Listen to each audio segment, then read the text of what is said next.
Hey guys. Alright, folks, we're here today to do a Patreon request from this Patrono right here, Vader, and the name of the song is This Is the War. Wouldn't make more sense just saying that this is war. Yeah. This is the war.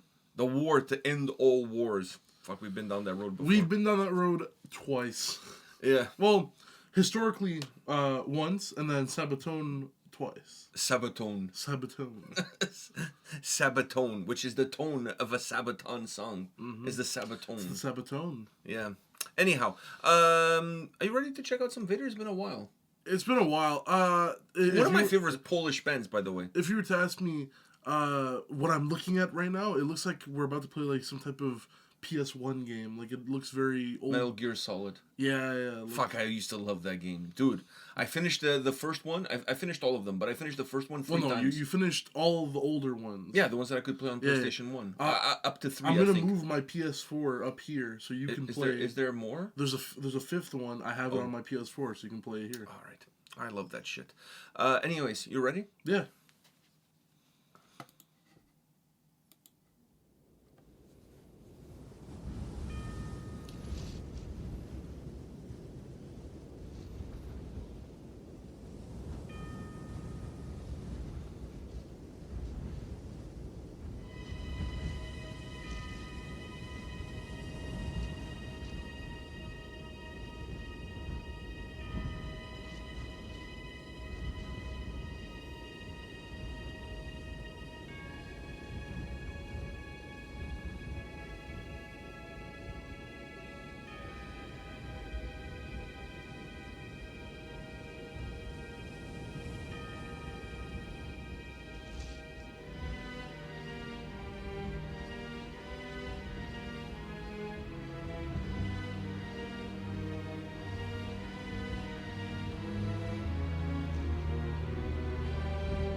All right, this is the war. This is the war. War. All right, what's your take on this Vader song? It went by very fast. Even though it's a 4-minute track, like I know, but the first minute and so is the intro. half the song is the intro. Yeah, there's a huge intro there. There's a huge minute intro. Then there's the musical intro that kicks in half the. But the song without that intro, I don't think it. You need that intro to build up to the song. So you really need that intro there. Yeah. But I'm gonna spitball here because I haven't checked out the record that this song is coming out of. But I would almost be willing to guess that intro is a separate track on the record. Like there's the intro and then there's the song, and just hear that the two are together. Because otherwise the song would feel like it's kind of starting in the middle without the intro. That's just my take. Anyhow. No, I agree with you. I agree with you there. I just said it went by fast. Like I guess because the intro, it's the first minute is just kind of like tippy-toeing your way in. Then the actual... Then it gets meaty. Then it gets meaty. The meat starts, but then there's still no vocals until like halfway through the song. And then the vocals hit Then you. it gets even meatier. Exactly. But I like that... Oh, I love that, like, very gritty sounding, like, fast-paced, like... I don't know what it is about it, but I love it. It's almost like a black metal riff and a death metal song. Yes. I think that's what it is. Is that it's kind of like a black metal riff... In exactly what you just said, but it's a black metal riff, but the distortion and everything on it is very death metal. Yeah. But so it doesn't have the evilness of what a normal no, but at its core, it's a black metal riff. It would be a black metal riff. Yeah. I think that's why I like it, because I do like those. I've said in other black metal tracks we've done before, that type of riff / guitar just spam. I love that shit. It's very menacing. It's very menacing. Very menacing. But normally it's thinner and it has more creepiness to it, I guess you could say. More of like a sour feeling. But this one, it adds meat to it. So it just becomes very like a wall of sound. Yeah, no, I agree. But the some of the underlining darkness that you would get on if the song was a black metal song, you still kind of get it here. You get it here, but it's meatier. Yeah, but it plays into the whole theme of the song. Mm-hmm. I mean, the song is about war, so one has to be bleak. I'm guessing. Yeah, we're not just spitballing. Yeah, we're spitballing here. It could be about something else. It says The Art of War. I'm guessing that's the album. Yeah, it could be about kindergartens.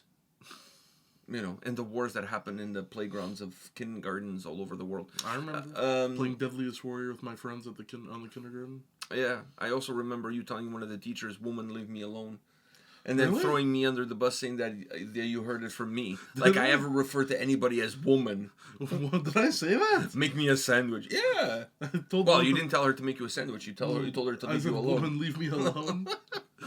Yeah, just imagine like I was like Stewie. Like a 5-year-old with a white beater. Yeah. Woman, leave me alone. And then it's like, where did you hear that from? My dad. And I was like, I went to pick her up. Were you a little bit proud though, at least? No, I thought it was funny, but I was like, I never say that at home. Like maybe as a joke, but definitely not like on a serious note. Not on a serious note, like vile woman.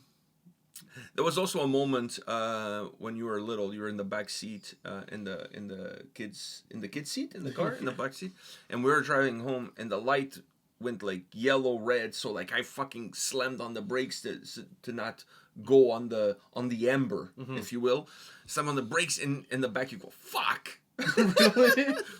We tried not to laugh because we didn't want to encourage you to curse, but it was fucking funny, I must admit, because it was like you slammed the brakes, like, so it was like a normal, total normal reaction. I don't remember that. Maybe not a normal reaction for a 5-year-old. It makes sense. I don't remember. Or 4-year-old. I think you were like 4 or 3, between 3 and 5. Enough to go to kindergarten. Yeah, and to say "woman, leave me alone," but also to say "fuck" when I slam on the brakes. Leave me alone. I can't. Dude, that's crazy. That's crazy. Because sometimes she wanted you to do something. Like I can't remember what she wanted you to do, and you're like telling her, "I know what I'm doing. I don't need your help." Like you were kind of like, "Don't bother me, woman. Leave me alone. I know what I'm doing. I don't need your help." So leave me alone. All right. Anyhow, I figure I'd share this candid moment. That's crazy. Because you know how it is. Like you'll have core memories. So their memories, even when you were really young, normal people won't remember. But since they're core memories, you remember them. I don't remember any of that shit. No, but I remember because for me it was funny. It stood out. That's why it's a core memory for you, because it's still pretty long ago for you. Yeah. So it's something that you may not remember now, but since it was funny and it was something, it's now a core memory. Like 15 years ago. That's fucking crazy. Like, I remember stuff from that period of time, just not that. Okay. And I don't remember me saying fuck in the backseat. Yeah, that's a little bit more random. But anyways, well, not that the other one is not random. But anyhow, you gotta say that's gotta be part of my the speech you give at my wedding. And you were not even into metal at that time. I mean, what does that have to do? What does that have to do with me saying, "Woman, leave me alone"? Because I would, vile woman. No, because like if you're into metal, the fuck in the back would make a little bit more sense. Yeah. Like some things would make a little more sense. Not the woman part. Not the woman part. Like I don't know where that came from. Honestly, I don't know where that came from. And the fact that you threw me under the bus was like fuck the icing on the cake. I was telling them, I wonder where he got that from, because I never say that, and they're like, well, he says he got it from you. He says he got it from you. I'm like, and then you look at me like, you motherfucker. All right, well, you're going in the washroom tonight. Anyhow. So, anything else you want to add to this Vader song, by the way? I don't know. My mind is completely somewhere else now. I enjoyed it.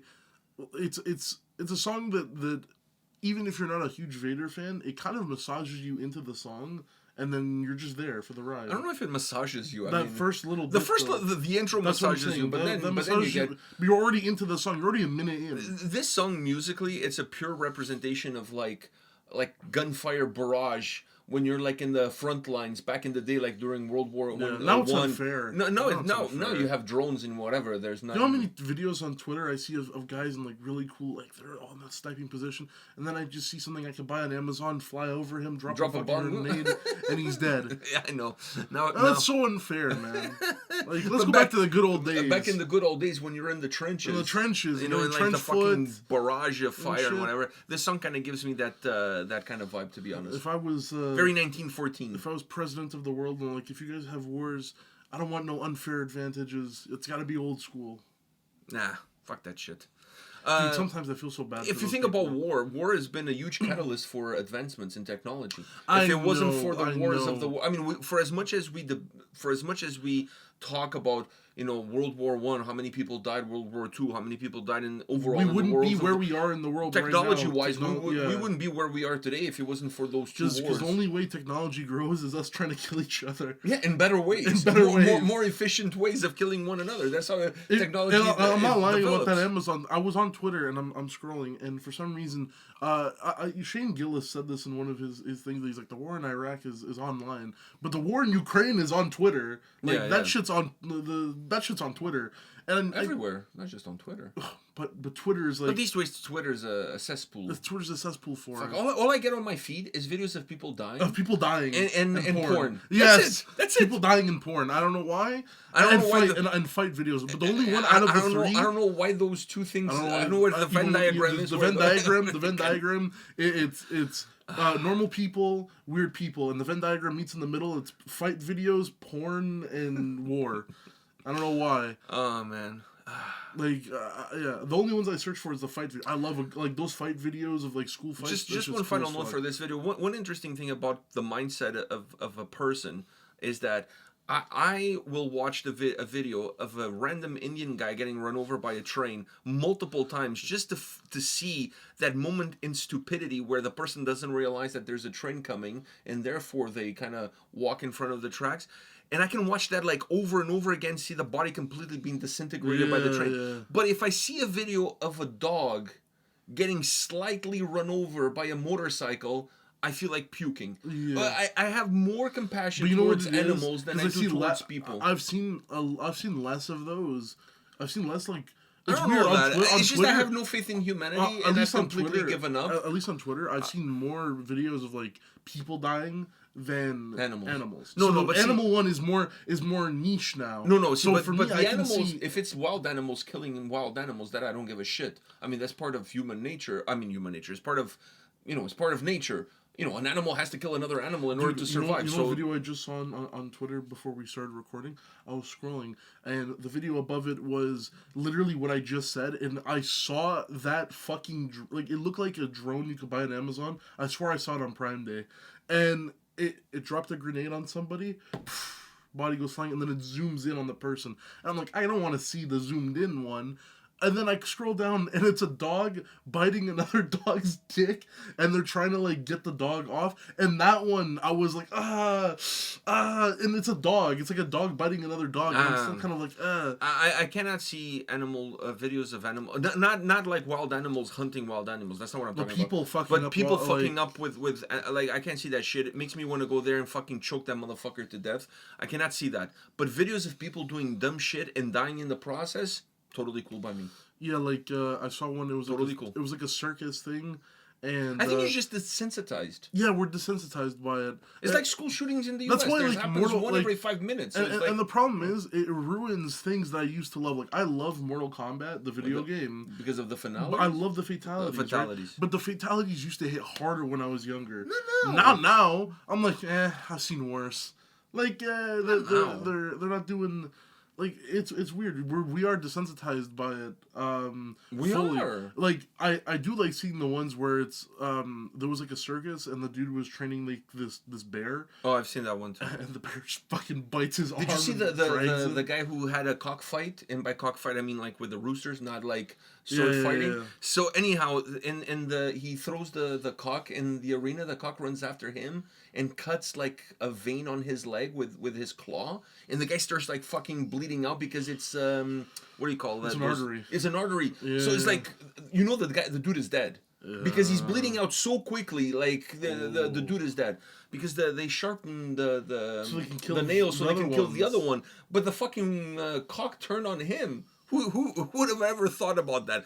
Your cock turning on you, and then cut his fucking leg, and you see the guy just fucking. Your closest brother's betrayed you. It was like a sprinkler. It's like fucking blood everywhere, and I was like, "Well done, cock. Well done." I loved it. The dude deserved it. Fuck, the dude deserved it. Anyhow. On that note, guys, I think we're done with this one. Yeah, what you've learned today is that Twitter is desensitizing humans to death. For sure. And porn. Porn. For me now, like regular porn videos now don't do it for me anymore. I need to up a notch.